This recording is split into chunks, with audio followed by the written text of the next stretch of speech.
ਅੱਗੇ ਵਧਾਂਗੇ। Telephone line ਤੇ ਸਾਡੇ ਨਾਲ ਨੇ ਸਹਿਜਪ੍ਰੀਤ ਜੀ। ਸਹਿਜਪ੍ਰੀਤ ਜੀ ਆਇਆਂ ਨੂੰ, ਸਤਿ ਸ਼੍ਰੀ ਅਕਾਲ ਜੀ। ਸਤਿ ਸ਼੍ਰੀ ਅਕਾਲ ਜੀ। ਸਤਿ ਸ਼੍ਰੀ ਅਕਾਲ ਜੀ। ਕੀ ਸੁਣਾਓਗੇ ਜੀ? ਅੱਜ ਅਸੀਂ 1984 ਦੇ ਨਾਲ ਸੰਬੰਧਿਤ ਇੱਕ ਕਵਿਸ਼ਰੀ ਪੇਸ਼ ਕਰਾਂਗੇ ਜੀ, ਪਲੀਜ਼। ਹਾਂਜੀ। ਵਾਹਿਗੁਰੂ ਜੀ ਕਾ ਖਾਲਸਾ, ਵਾਹਿਗੁਰੂ ਜੀ ਕੀ ਫਤਿਹ। ਗਲ ਵਿੱਚ ਪਿਸਟਲ, ਹੱਥ ਵਿੱਚ ਫੜਿਆ ਤੀਰ, ਡਰਾਵੇ ਵੈਰੀ ਨੂੰ। ਗਲ ਵਿੱਚ ਪਿਸਟਲ, ਹੱਥ ਵਿੱਚ ਫੜਿਆ ਤੀਰ, ਡਰਾਵੇ ਵੈਰੀ ਨੂੰ। ਹਾਲੇ ਤੱਕ ਵੀ ਸੰਤਾਂ ਦੀ ਤਸਵੀਰ, ਡਰਾਵੇ ਵੈਰੀ ਨੂੰ। ਹਾਲੇ ਤੱਕ ਵੀ ਸੰਤਾਂ ਦੀ ਤਸਵੀਰ, ਡਰਾਵੇ ਵੈਰੀ ਨੂੰ। ਲੰਮੀਆਂ ਲੰਮੀਆਂ ਬਾਹਾਂ ਵਾਲਾ ਸੀਨੀ ਮਾਂ ਦਾ ਜਾਇਆ ਏ। ਦਮਦਮੀ ਟਕਸਾਲ ਦਾ ਸੇਵਕ ਗੁਰਾਂ ਨੇ ਆਪ ਕਲਾਇਆ ਓ। ਦਮਦਮੀ ਟਕਸਾਲ ਦਾ ਸੇਵਕ ਗੁਰਾਂ ਨੇ ਆਪ ਕਲਾਇਆ ਓ। ਨਾਲ ਖੜਾ ਅਮਰੀਕ ਸਿੰਘ ਹੋ, ਨਾਲ ਖੜਾ ਅਮਰੀਕ ਸਿੰਘ, ਜਿਹੜਾ ਵੀਰ ਡਰਾਵੇ ਵੈਰੀ ਨੂੰ।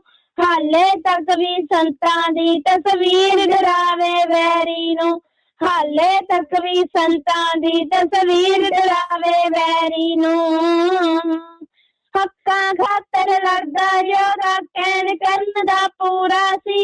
ਇੰਦਰਾ ਦਾ ਹੰਕਾਰ ਜਿਸਨੇ ਕਰਤਾ ਚੂਰਾ ਚੂਰਾ ਸੀ। ਇੰਦਰਾ ਦਾ ਹੰਕਾਰ ਜਿਸਨੇ ਕਰਤਾ ਚੂਰਾ ਚੂਰਾ ਸੀ। ਗਾਤਰੇ ਵਿੱਚ ਟਕਸਾਲੀ ਜੋ ਹੋ, ਗਾਤਰੇ ਵਿੱਚ ਟਕਸਾਲੀ ਜੋ, ਸ਼ਮਸ਼ੀਰ ਡਰਾਵੇ ਵੈਰੀ ਨੂੰ। ਹਾਲੇ ਤੱਕ ਵੀ ਸੰਤਾਂ ਦੀ ਤਸਵੀਰ, ਡਰਾਵੇ ਵੈਰੀ ਨੂੰ। ਹਾਲੇ ਤੱਕ ਵੀ ਸੰਤਾਂ ਦੀ ਤਸਵੀਰ, ਡਰਾਵੇ ਵੈਰੀ ਨੂੰ। ਚਾਰੇ ਪਾਸੇ ਬੀੜੀਆਂ ਤੋਪਾਂ, ਬਚ ਕੇ ਨਸਿਆ ਜਾਣਾ ਨੀ। ਘਰੇ ਬਰਾੜ ਬਣਾ ਦੂ ਸੀਐਮ, ਮਰ ਕੇ ਹੱਥ ਕੁਝ ਆਉਣਾ ਨੀ। ਘਰੇ ਬਰਾੜ ਬਣਾ ਦੂ ਸੀਐਮ, ਮਰ ਕੇ ਹੱਥ ਕੁਝ ਆਉਣਾ ਨੀ। ਵੇਖ ਨਾ ਸਕੀ ਜੋ ਹੋ, ਵੇਖ ਨਾ ਸਕੀ ਜੋ ਉੱਚੀ ਪਾਕ ਜ਼ਮੀਰ, ਡਰਾਵੇ ਵੈਰੀ ਨੂੰ। ਹਾਲੇ ਤੱਕ ਵੀ ਸੰਤਾਂ ਦੀ ਤਸਵੀਰ, ਡਰਾਵੇ ਵੈਰੀ ਨੂੰ। ਹਾਲੇ ਤੱਕ ਵੀ ਸੰਤਾਂ ਦੀ ਤਸਵੀਰ, ਡਰਾਵੇ ਵੈਰੀ ਨੂੰ। ਪੋਸਟਰਾਂ ਨੂੰ ਪਾੜ ਪਾੜ ਕੇ ਆਪਣਾ ਮਨ ਬਹਿਲਾਉਂਦੇ ਨੇ। ਫੋਟੋ ਵਿੱਚੋਂ ਕਿਤੇ ਨਿਕਲ ਨਾ ਆਵੇ, ਸੋਚ ਕੇ ਕੰਬੀ ਜਾਂਦੇ ਨੇ। ਫੋਟੋ ਵਿੱਚੋਂ ਕਿਤੇ ਨਿਕਲ ਨਾ ਆਵੇ, ਸੋਚ ਕੇ ਕੰਬੀ ਜਾਂਦੇ ਨੇ। ਕੁਲਵੰਤ ਸਿਆਂ ਹੋ,